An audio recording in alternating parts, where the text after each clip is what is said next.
Agenda item number 1 is review and approval of the May 22nd, 2025 meeting minutes. Tanya, I was going through these today. I was doing some housekeeping in the public share. Mhm. These are pretty accurate, but what I'm going to do is, and I didn't have time to do this, obviously, in the rush to jump on the call. I'm going to see if I can find the link to download Zoom's automatic transcript of the meeting Oh, that, cool. and I don't know when that is provided, how long after the meeting it's provided. The last two I've gotten it like basically when the next meeting started. So Brad's notes don't have or they might have even been mine. I might have ended up taking the notes from last time because Brad couldn't. But what I've been doing with the last couple months is to back up the published meeting minutes with the transcript. So in the link to in the share, which I'll send the link around again, um, that's why it'll look like there's duplicative meeting minutes. Okay. One of them is technically the meeting minutes, and the other is an actual line by line transcript of the meeting. Right. Um, one thing, okay, yeah, I just wanted to check one thing to make sure that this was being recorded, and it is. Yep. Okay, so motion to approve the May 22nd meeting minutes. I motion, but do we have enough people? I'll second. You got Okay. me. Yeah, we need we need 2 people to run a meeting. We need 5 people to vote. Okay, yeah. So 5 people for a quorum. Woo. Um, the next agenda item is public forum. Jim, you have anything for us this week? All right. Tanya, the note I sent around earlier with the link to a document with links from last month. I will note in last month's meeting minutes, there was an agenda, or there was mention of the bank sliding away on West Street in front of Martin's. I did not get a chance to reach Yeah. out to Jessica and Ian about that to see if there was any additional opportunity to do anything more, because it seemed like people were circling around West Street being one of the problem streets for sidewalks. Right. I feel like there was a post or something saying it was completed for Yep, now. So I yep, don't, and that was before then. So I yep. don't think there's anything we can do with that, honestly. But Got it, got it. I will note that after another month of walking the sidewalks, something that we were discussing around that topic, a lot of the sidewalks are in rough shape. yes. Um, very, very rough shape. In fact, a lot of the streets are in rough shape in the village now, Hmm. which wasn't the case like 2 years ago. No, Um, I mean, all the rain and flooding and everything, I think it has been a hard hitting couple of years for yeah, everything. yeah. One note, on one of the links, and we'll just, if nobody's got anything else, we'll just move up to the grants thing. We can always jump in at the end in the next agenda item. Hmm. One of the links is to a list of grants.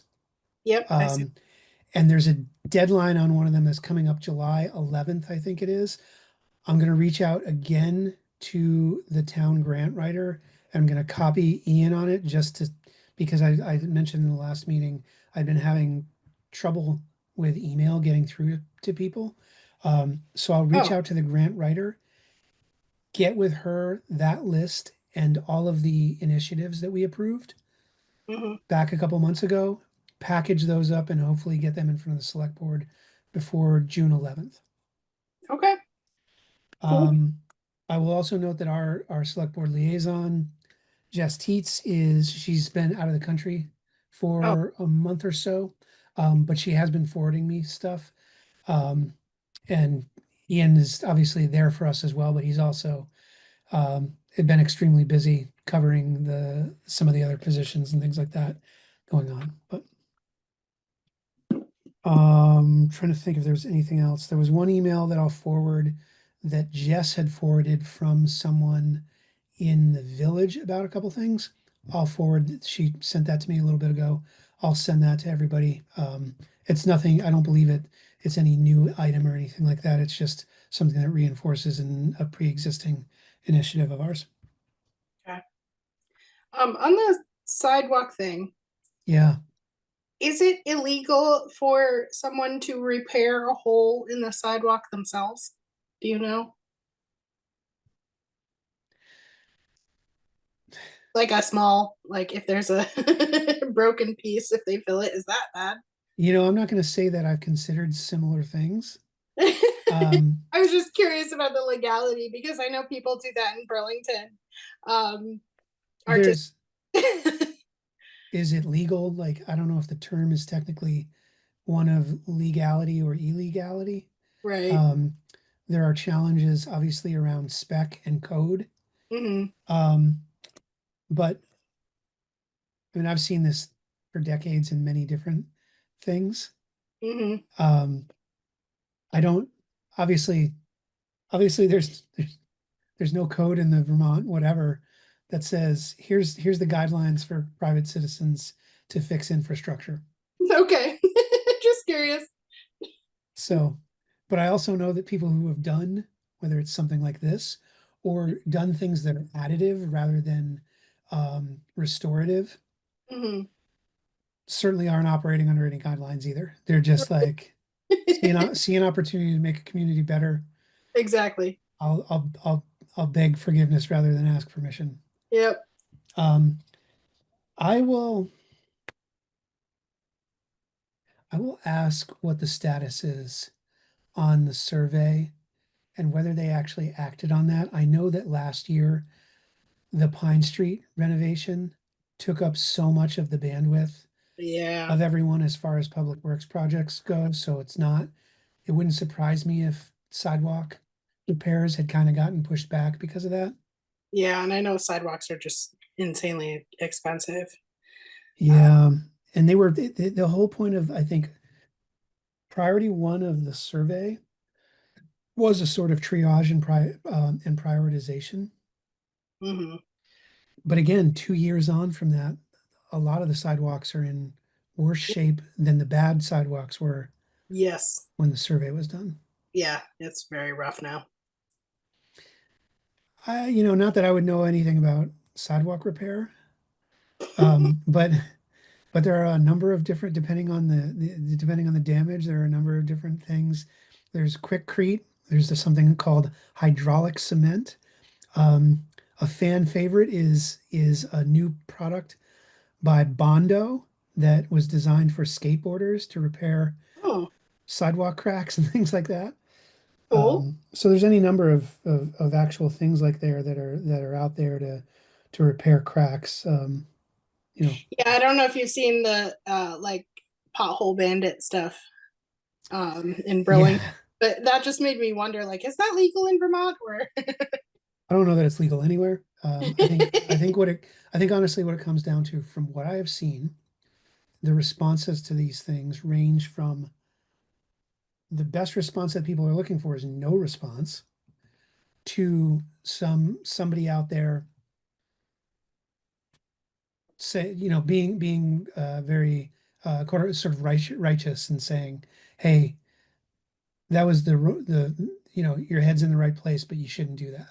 And right? they go and jackhammer it and make it worse, and they don't Yeah, actually fix. They'll go and rip the patch up and not fix the whole kind of a right. thing. Yeah.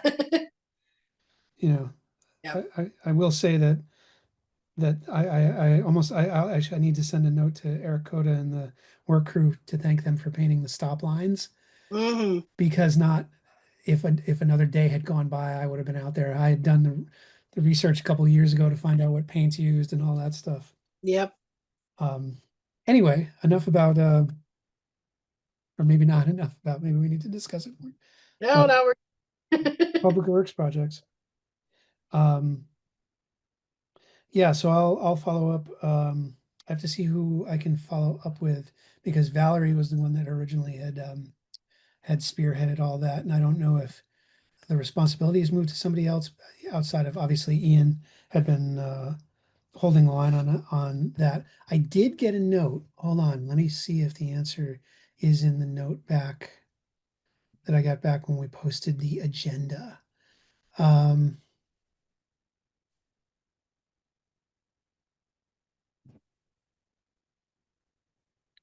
no, this was a note from Sharon Lucia. about just some things that she needed adjusted on the agenda format, and there was no update on like our agenda format currently has um Ian as the interim town admin, so she didn't correct me on that. So he's still the person, he's the person I'm going to reach out to on the Okay, sidewalk thing. All right, cool. cool. Um, anything else for agenda? All right, well, we'll just jump to covered grants. I'll probably condense grants update and quarterly initiatives into one since they're moving in the same direction right now, thanks to the vote. Do we have any other business for this month? No other official business. I was wondering about, I know there's a bike race, what, Saturday? Yes, the Grand Fondo, they're still looking for volunteers and all They that. are. Yes. I was thinking of reaching out to see if they needed any early morning help, but I didn't know if that was anything. I mean, it's not exactly town led, but at the same time, like the human powered parade, is that something that we should look into having a presence in at all in future, or is that something you think doesn't? So it's interesting you mentioned that. Earlier this week, I reached out to a person about or a person reached out to me about something that was completely not BPAC related. Mhm. And we were going back and forth and just trying to establish common ground and did we know each other and things like that. And I realized that this was the person who actually ran the Grand Fondo, and they're a village resident. Oh, my, what's his name? Um, drawing a blank. My neighbor on Mountain Street. Yeah, Todd Warnick. Todd, thank you. I had no idea that the people who ran I assumed that the Grand Fondo was something done outside the boundaries Yeah, of Bristol. yeah. Yep, no, he's a neighbor. He's like 3 houses over from me. Interesting. And I don't know if he's sticking around in town. I'm not quite sure based on some of the things he was saying, but it dawned on me as like, oh my gosh, like if we had known this, like I'm actually surprised they didn't reach out to us in the same way that some of the, like bike walk and roll and safe streets and people like that have done in the past, and obviously human powered parade. Um, True. but I do think it's a good idea, and I do think if it, it could be in the form of presence there, it could be in the form of them helping us promote and us helping them promote, kind of a thing, because obviously what they're doing is hand in glove with what we're trying to do. Absolutely. Yeah, Um, I might email him tonight and see if he still needs any early morning help on Saturday. Um, I don't know if he's still looking at his email this last minute, but yeah, let me check. There might be one other um, way. Hold on one second. my house isn't totally ready for guests. I know he was looking for help there, but I saw something. It might have been from Meredith actually. Hold on. Um,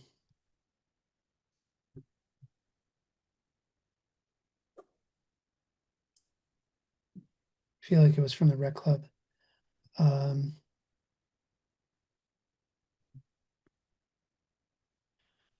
there's the one from Sharon. There's Todd's, but that was last week. So I must have seen it oh, it might have come through it might have come through Bristol Rec or something like that. But yeah, I had seen a call for volunteers too. So yeah. yeah, I'll shoot him an email tonight and see. Okay, got it. But yeah, it seemed like something in the future, like a great thing we could partner with in some small way.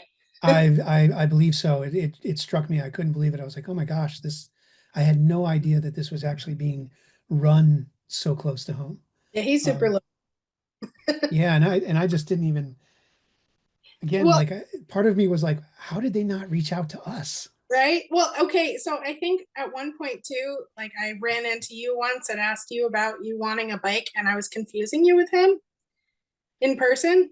Which is oddly the prior to him emailing me, all of our interactions were through like the bicycle. Like I went to his yards townwide yard sale one day and he's like, hey, that's a nice bike. You want to sell it? You know, Yeah, right. that kind of thing. So Yeah, so I think we had a confusing conversation once, and it was because in my brain I was just thinking, oh, bike, Bristol, it's my neighbor. But no, you. and I was talking with Meredith um at the townwide yard sale. We were talking about bike stuff, and she told me of Todd. She told me of somebody on Pine Street as well Mhm. who are bike collectors. And I'm like, how have I been here for 10 years thinking I'm the only person with a you know with a bike collecting problem. No. So anyway, There are a couple, not a ton, but there are a few in town. yeah. So anyway, it was a good week. So Yep. um, well, anyway, is are there any more issues or anything like that we need to discuss? I don't think so. I feel like I've been kind of out of the loop, honestly. Summer got crazy busy, so. What I might do, I saw Darla's thing where they turned off the equity meeting for this month. If we don't have any forward movement or the need for a meeting in July, Mhm. we might take July off, to be honest. So as long Um, like kind of move forward with the grant stuff offline. we can do that. Yeah, Yeah, we can because the next moves are offline. The next moves are with the grant writer. yeah. So So, yeah, sounds fine to me. I think everyone has a hard time in the summer, so well, yeah, obviously, like this is you were almost it this time. So. yep. So yeah, I mean, if something comes up, I'm sure we can find a time. But Yeah, so we'll figure that out offline, and then we'll communicate that one early, like we've done in the last the couple that we actually changed the date on. We communicated those changes early. So yep. Um, one little thought I had was in terms of any like future surveys of walkability specifically. So I do the food shelf as well, and there are people that walk up to receive food. yeah, Like sometimes we'll try to give them like carts or something if we have them available or whatever. But I wonder if that crowd might be a great place to hand out any kind of survey um, okay, that would be cool. Yeah, area or for travel around Bristol and Greater Bristol area. Um, yeah, because not every yeah, vehicle, so that's it shows itself in that area. I will. I'll dig up the draft survey that Local Motion did for us that I had mentioned previously. Hopefully, it's still live. It never got circulated to the public because there was just all this. It seemed way more like a demographic survey than it did a usage survey. Yeah, we And definitely need usage and simple. yeah, we okay, fine, establish who you are demographically, but the majority of the survey should be about the usage. Yeah. And but I'll grab that. I believe that was SurveyMonkey. You had asked previously about, I think if we had what was that grant thing you had asked about? Oh, Grant Station. It's Grant just Station. like that So and so collect. what I'll do is I'll send a note to Ian and say, hey, do we have a SurveyMonkey account and a Grant Station account? If not, obviously we can do it with a Google survey. That just the managing that on the back end isn't necessarily always as clean as it is with dedicated software like SurveyMonkey. Yeah. I would be surprised if the grant writer for the town didn't have Grant Station because Yeah. when you sign up, you can get it for like, $100 a year. Yep. Yep. And it's definitely very, very useful. So, Okay. I'll make a note to follow up on that. yep. But that way we could easily go on and look and you can put in your, specifics for what kind of grant you're looking for. Yep. Yeah, she's already going to do that, but it could be helpful for us to be able to as well to see what's coming up. Yep. Yep. Good idea. Okay, then if that's it, I'll make a motion. Hold on one second. I need to note the time. 7:35. I'll make a motion to adjourn. And I second. Perfect. Or actually, let's reverse that. I make I'll ask for a motion to adjourn. I motion. Okay, I gotta get the order, I wanna get the order right on that. Okay, 7:35. Okay, great. With that, see y'all later. Jim, thanks as always for joining Okay. us. Tanya, Have a talk to good you weekend, later. guys. All right, have Thanks, a good everyone.